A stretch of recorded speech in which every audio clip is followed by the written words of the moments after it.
Assamese education YouTube চেনেলটোলৈ আপোনালোক সকলোকে স্বাগতম জনাইছোঁ। আজি আচলতে এইটো ভিডিঅ'ত আলোচনা কৰিম আছাম পুলিচ SI এক্সামৰ কাৰণে কেইটামান ইম্পৰ্টেণ্ট কুৱেশ্যন। প্ৰথম কুৱেশ্যনটোত আছে what is the settlement around an agricultural field in a village known as. গাঁৱত থকা কৃষি ক্ষেত্ৰক কেন্দ্ৰ কৰি সৃষ্টি হোৱা বসতিক কি বুলি জনা যায়?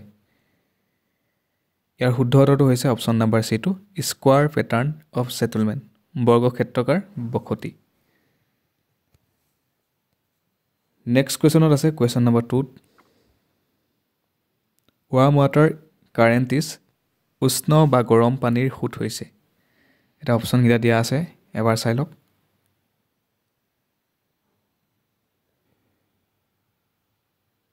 ইয়াৰ শুদ্ধ উত্তৰটো হৈছে option number B2 the process by which warm and thin sea water flows from warm zone to the cold zone. উষ্ণমণ্ডলৰ পৰা গৰম আৰু পাতল সমুদ্ৰ জল ওপৰে পৃষ্ঠ প্ৰবাহ ৰূপে শীতমণ্ডললৈ প্ৰবাহিত হোৱাৰ প্ৰক্ৰিয়া।